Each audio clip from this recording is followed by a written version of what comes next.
Today we have the Revv Northern Mauler. This is YouTube extraordinaire Glenn Fricker's signature pedal from Revv. And is it a buy or is it a bail? Stay tuned.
Hey everybody, I'm Neale and welcome to the Riff Room. If you love heavy riffs, real-world guitar gear, and honest reviews, you've come to the right place. Subscribe and let's make some noise. So being a Canadian and a small, very small YouTuber, I kind of took a chance and I reached out to Glenn. It took about a week for him to get back to me and he was actually able to pencil me in for a short little conversation, so I'm going to cut to that now.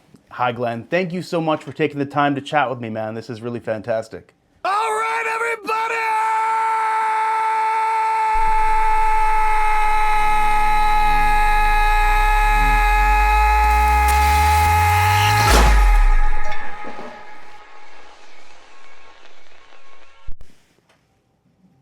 We'll have to call him back. Love him or hate him, Glenn Fricker has become one of the seminal guitar YouTubers. Ultimately, Glenn is an audio engineer who happens to play guitar, and so his insights and the advice he gives is typically from that perspective.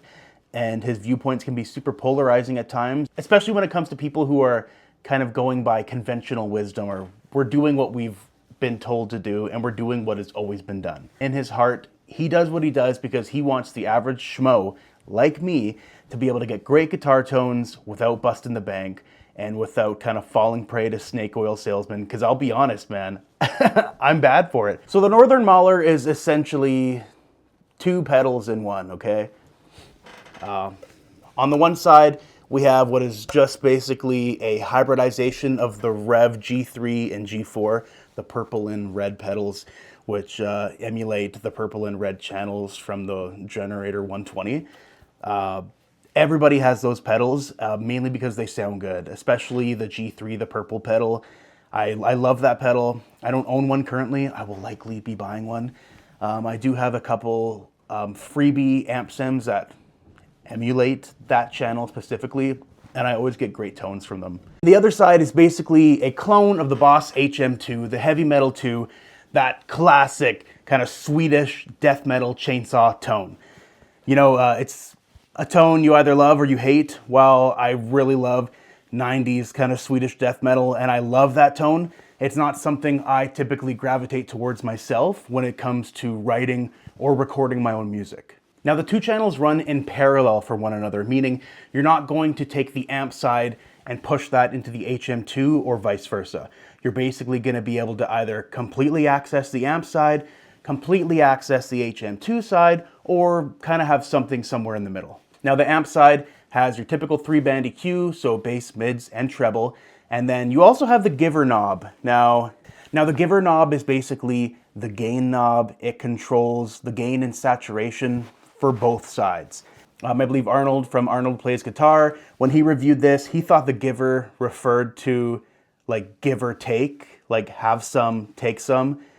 Giver is a very Canadian term, and I'm gonna leave it up to Diener to describe to you guys the true definition of giver. As it stands, plan B is just to keep on giving her, Farrell. What exactly is that mean? Give her, you go out and you give her, like you work hard. That's what. Is that a plan? Yeah, that's a plan right there. So that was Diener from Fubar, man. If you want any insight into kind of classic Canadiana and especially Canadian kind of headbanger culture, you need to check out Fubar. 1 and 2, I don't care if you watch them online, buy the movies, torrent it, whatever, you need to watch it. Now going back to the HM2 side, you have the bite knob, which is basically your high-end kind of adjustments, and your growl knob, which is the bottom end as well as your mids. And then we also have a volume knob. In terms of overall construction, obviously it's durable, it's Revv, right? Revv is kind of tried and true at this point, and you know what you're gonna get when you purchase their products. I did buy this used. Something that I kind of loved is that it came with a black velvet bag. I love it because it totally reminds me of the purple Crown Royal bags. Again, that's such a kind of Canadian staple that you don't really see anymore, but it just brought a smile to my face. And if the bag was purple, that would have been the ultimate homage. Now, as I said before, I'm not necessarily a chainsaw tone kind of guy. I was able to get an extremely great tone right off the bat, largely dialed into the amp side. I brought it over a little bit kind of right of center. As I mentioned in previous videos, if I'm somebody who has to spend hours with a piece of gear to dial in a good tone, typically that gear is just not for me. This one, despite the fact that you have kind of 2 separate pedals within this enclosure, you're still able to dial in a really great tone. They work really well with one another.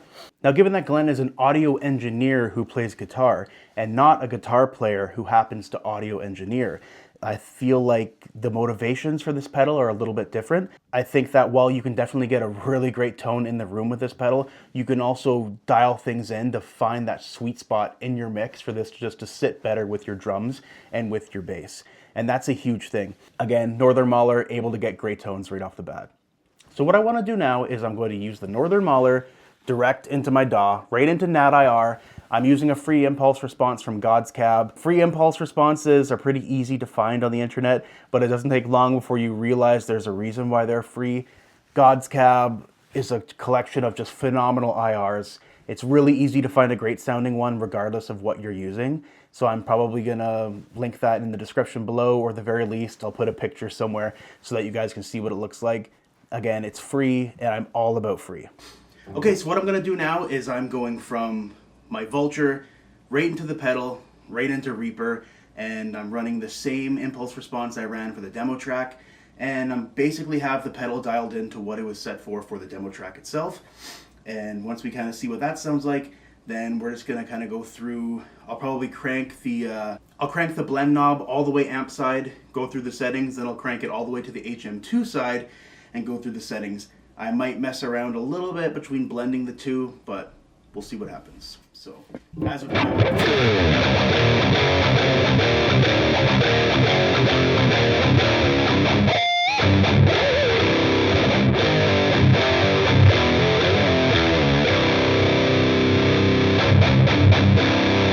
So, pretty respectable tone, man. Again, there's no EQ, there's no anything. I just have a noise gate on the channel, and that's it. So, a lot of the time with distortion pedals, they'll be very dark sounding, or they'll be kind of muddy sounding when you run it direct in. This one doesn't, and I don't even have the highs cranked, and it still sounds pretty decent.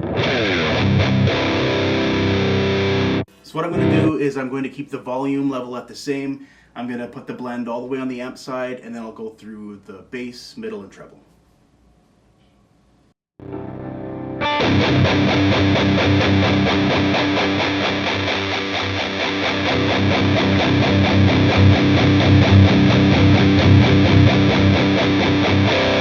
Once again, another pedal with tons of bottom end on tap.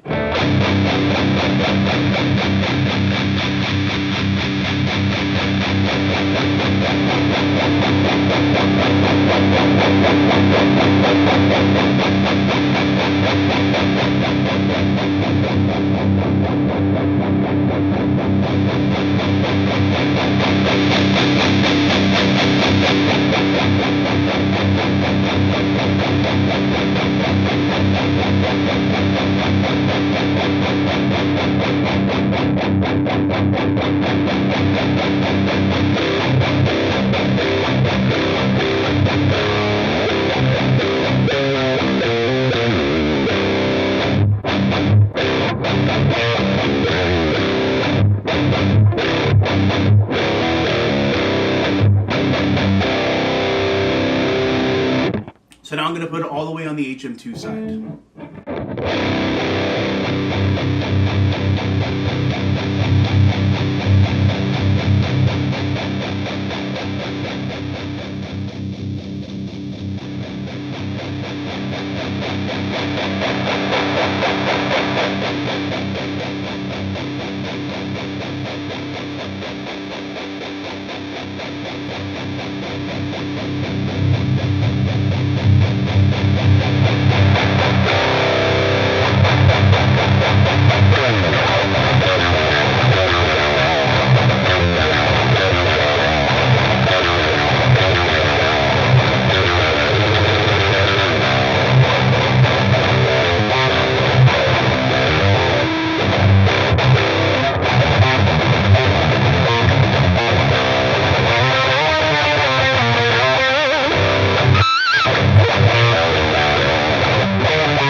So that's the HM2 side, basically with everything dimed as you would a classic kind of chainsaw.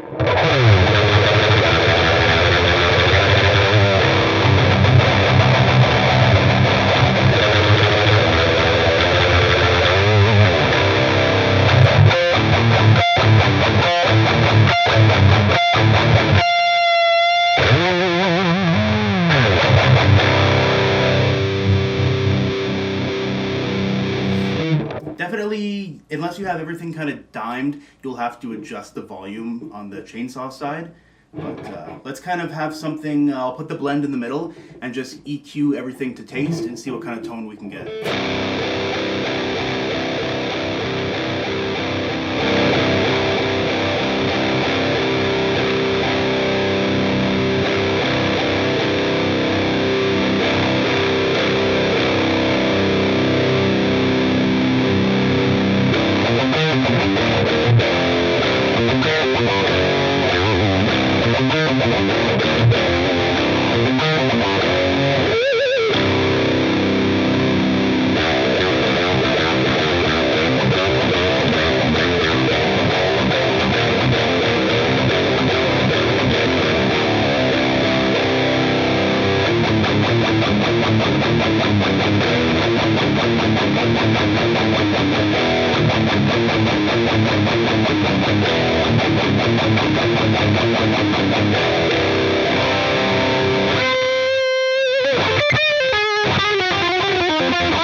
So the Revv Northern Mauler, man, this is a buy all day long for me. Again, I was able to buy it used, so I figured, if I don't like it, at least I can kind of flip it, maybe make a little bit of money, or at least get what I paid for.